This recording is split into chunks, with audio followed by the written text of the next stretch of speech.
AOC has bravely come out to trash the Green Party and Jill Stein. That's how you know a true patriot. She has bravely stepped up to punch the downtrodden who are actually genuinely anti-war. Well, she put up one of her videos, one of her hot takes, and it says so much about the state of our world right now. It really does. Y'all, this is a little spicy. Spicy? But I have thoughts. And I'm sorry. I know it sucks to play half a sentence and then stop it. But is it part of the gimmick that she is supposed to sound like a little schoolgirl? And I'm not saying she is that. She is a highly intelligent woman who is in fucking Congress. But I'm laying on a couch. Folks, I got spicy thoughts. I don't understand that. Okay. Is this what we want from our so-called leaders? I got some naughty thoughts on the couch. I feel like I should save this for a live. I'm not coming for people who are thinking about this. I'll talk to you. What I have a problem with is the fact that if you are running for president, you are the de facto leader of your party. And first of all, trust me on this. I run as a third party candidate in New York. I'm also run as a working families party candidate in addition to running as a Democrat. No. She does not run as a third-party candidate. She'd like for you to think she did. And for a while, I lived in New York for 12 years. For a while, I thought Working Family Party was a third party. It is not. I voted the Working Families ballot line. I think I voted it for several years. But what I didn't realize at the time is that essentially at the end of the day, Working Families Party, quote unquote, always just says, hey, go vote for the Democrat. At the end of the day, that's all it is. I mean, someone who knows more about them you can try and prove me wrong, but I have never seen Working Families not at the end of the day go, vote for the Democrats, which is not a third party. I know it's very confusing. When you say vote for the Democrats, that's not a third party. And basically the Working Families ballot line would always have the Democratic presidential candidate or what have you. So that's not, you're just an appendage, a thing hanging off like a skin tag hanging off the Democratic Party that they haven't bothered to get removed at that point. I'm not saying they've never done good. I'm not saying no one at Working Families has ever said something positive or stood for an important issue. I'm just saying at the end of the day, they always go vote Democrat. And so when she says, I've run as a third party, no, you haven't. No, you haven't. And then she mentions DSA, Democratic Socialists of America. Again, many of them have done positive and done good. However, at the end of the day, they almost always say, yeah, go vote Democrat. Yeah, you little fellas. Oh, you struggling, confused humans out there. Go vote for the Democrats. That's not third party. That's not a third party actually has other human beings that are running not to be Democrats. So it's bullshit where she's like, I'm part of the third party. No, you're not. No, you're really not. Because trust me, I've been on record about my criticisms of a two-party system. So this is not about that. But is she in a building that is leaning to the side? Is there a gravitational issue? What? Okay. You are the leader of your party. And if you run for years and years and years and years and years in a row, and your party has not grown, and you don't add city council seats, and you don't add down ballot candidates, and you don't add state electeds, that's bad leadership. Okay, so let's get into some of this. Some of what she's saying, she's putting it all on Jill Stein, whereas Jill Stein is not the entirety of the Green Party, so it's not fair to be like, it's all Jill Stein's fault. There are debates to be had inside the Green Party about why they haven't achieved more at lower levels, and I think those debates are fine to have them inside the Green Party. But first of all, you have to acknowledge that I'd say 97% of the reason the Green Party hasn't achieved more, doesn't have more people in office, doesn't have anyone in Congress, those type of things, is because of the system that AOC represents. The two-party, which is really one party, she is now the face of. She's talking about Jill Stein's the face of the Green Party. AOC has become one of about 4 faces of the Democratic Party. There aren't that many that you could name. There aren't that many that I could name, honestly. But so she is one of the faces of the Democratic Party. She represents now, whether she did the first day she was elected years ago or not, but now she represents the system that completely obliterates the ability of third parties to even have a chance. You've got the corporate media that completely blocks them out. In the rare, phenomenally rare moment that mainstream corporate media was willing to have on Jill Stein, it's in order to lambast her and try and destroy her. That is when mainstream media will have her on, which is very rare. Just to even allow her to say anything is very rare. But so you've got the media, you've got the fact that guess what? The candidates, the two candidates that spend the most on their race, which is usually Democrats and Republicans, isn't it? Win the election 100% of the time. So to say, well, why aren't they winning is just so epically disingenuous.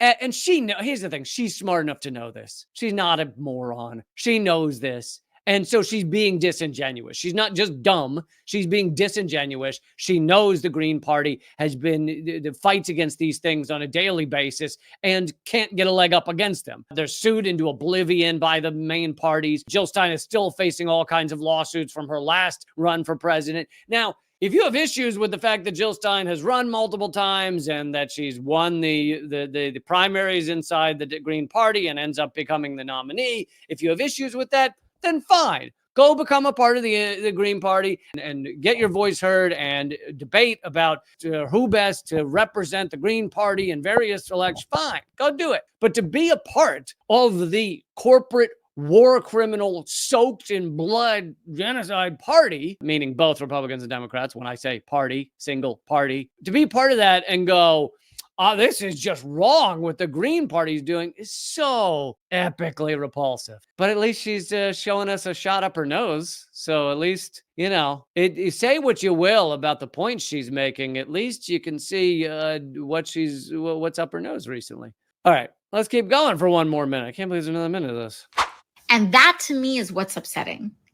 Because if you have been your party's nominee for 12 years in a row, 4 years ago and 4 years before that and 4 years before that, and you cannot grow your movement pretty much at all and can't pursue any successful strategy, and all you do is...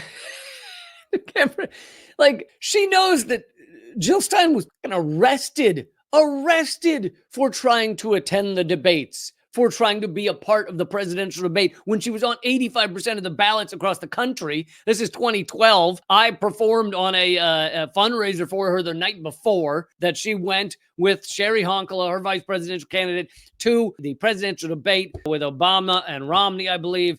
And it was, I believe it was at Hofstra University, but she tried to attend, and they arrested her for trying to attend, for trying to be a part of the debate. It wasn't like she ran up on the stage with knives in hand. She just tried to go in the door, and they arrested her and locked her, chained her to a chair, and Sherry Honkala, chained her to a chair in a basement of a police station for 8 hours, and then released her into the night without her phone.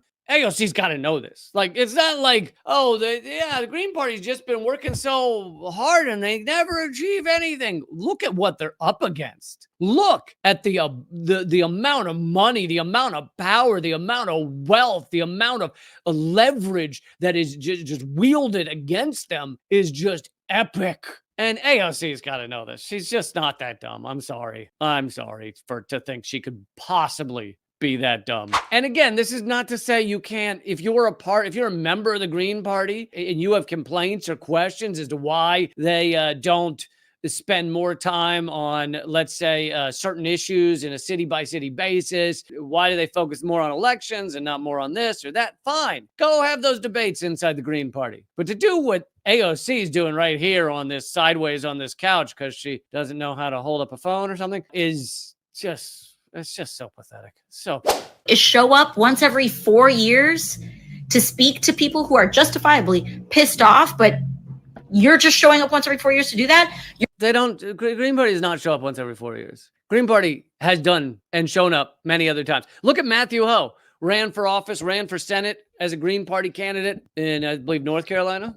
Or South Carolina. I think it was North Carolina. And, he's an incredible human being, and he got all the signatures he needed. Then the Democrat-run city council or whatever, not city council, whatever the legislative body is, said, oh no, your signatures don't count, and they threw him off the ballot. Now, he then brought them to court, and in this case, unlike a lot of other cases, in this case, he got back on the ballot. But he had to spend most of his time and money trying to fight that, which is the goal. It's you just sue them into oblivion. You make it incredibly difficult to do anything. Anyway, let's see. Does she keep talking here? You're not serious. You're not. Everything she's saying is not serious. She is the definition of not serious. To me, it does not read as authentic. Does this read as authentic? To literally be in a party that is pro-war, that is dropping bombs on children on a daily basis, that is pro-big oil. Kamala Harris says she loves fracking. That is pro-environmental destruction. That is pro-capitalist destruction. That is pro-big pharma, pro-big health insurance, pro-gutting Americans, pro-prison state, which Joe Biden doubled the size of. To be a part of that party, and then to look at the party, which, say what you will about the Green Party, they do stand by these ideals. Look at the party that is anti-war, that is anti-prison state, that is anti-environmental destruction, that came up with the Green New Deal before it was gutted by the Democrats. You look at that party and go, they're not serious or authentic. Really? Really, AOC? It reads as predatory. Predatory. I'm sorry. I'm just saying it. Because as a person, I endorse Working Families Party candidates. I endorse DSA candidates. I take risks, and I endorse even in primaries against Democrats when it's merited. What does this person do? By the way, speaking of growing things, she has failed to grow the squad, hasn't she? She has failed. And in fact, she talks about, I take risks and I endorse these things. She actually didn't even endorse Cori Bush. She did the first time around and then refused to endorse her the second time around. I know people who were connected to her, like AOC's staff in the early days. They were connected to her, and then the moment she got into office, she cut all ties with them, like wouldn't respond to text or anything. So this is a person who has cut all ties with the actual grassroots. She gave an interview in a DSA magazine saying that she's no longer a frontlines activist because she's matured, basically being an actual activist, being on the grassroots, being in the front lines, being in the street. All of that is immature. And the mature thing is to make backroom deals where you're sitting there with billionaires saying, well, what do I get if I give you this? And what do you get if I give you that? Like, that's the mature thing to do, apparently, according to AOC. And, you know, many have had the debate as to whether AOC has been like this the whole time and people were just kind of tricked, or whether she has changed. I think it's quite possible that she has not always been like this, that she has changed. That first day that she got into office and she was part of a protest outside Nancy Pelosi's office, which I think if she'd been like this the whole time, that would not have happened. Now, of course, she never does that anymore. She's not going to be parts of a protest against Congress people, especially powerful Congress people, because she's part of the system now. She's been captured. Again, I don't know for sure whether she's always been like this or not, but clearly, whether she was or not, this is who she is now. Is this taking shots at the left, taking shots at those who do not want to be part of genocide, who do not want to be part of bombs raining down on children. Let's punch down at them. Those of us who actually have a moral core, let's really attack them. That's putting yourself in a good place, AOC. Putting yourself in a good place. But anyway, that's AOC for you. Her spicy takes. It's spicy. And I'm laying on a couch for Lord knows what reason. It's a spicy take. Anyway, here's Jill Stein. But very quickly, I just wanted to thank AOC Pelosi so very much for her very authentic concern about. Did you catch that, AOC Pelosi? Burn, baby! Growing green power. Clearly, AOC is the attack dog du jour, and the Democrats are running scared, and they should be, because who wants to support a genocide?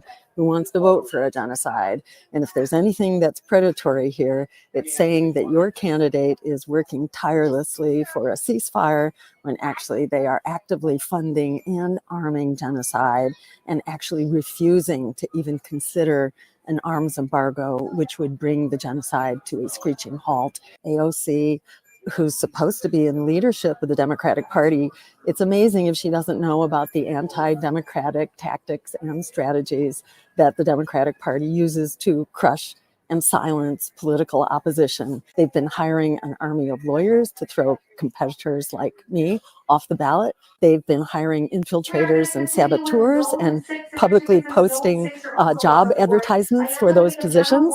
They've been hijacking our public funding in order to keep us off the ballot. And they actually impersonated the Greens to throw us off the ballot in 22 in the Senate race for North Carolina, for example. How is that not fraud and election interference? Also, what's predatory here is stealing the signature issue of the Greens. Our Green New Deal launched in 2010, appropriated by AOC as her signature issue in 2018 without a mention of where it came from.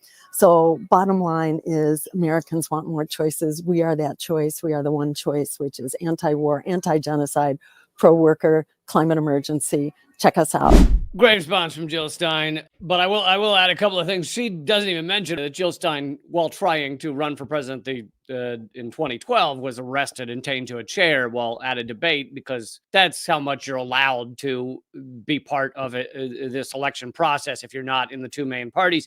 She also doesn't mention that as when AOC stole the Green New Deal from the Green Party, which it'd be fine if the Democrats stole the Green New Deal and then put forward every plank of it. And if I were, representing the Green Party, I would celebrate that as, look, what we did. We came up with a policy. It was then adopted by one of these two parties that are actually allowed into Congress, and they then did their best to push it forward. If that were the case, so be it. Great, worth it. But they diluted it to hell as much as they could. They also took out all references to military, which, of course, creating a Green New Deal that's actually green would 100% have to come with massive military reductions, considering the largest organizational polluter in the world is the U.S. military. Good response from Jill Stein.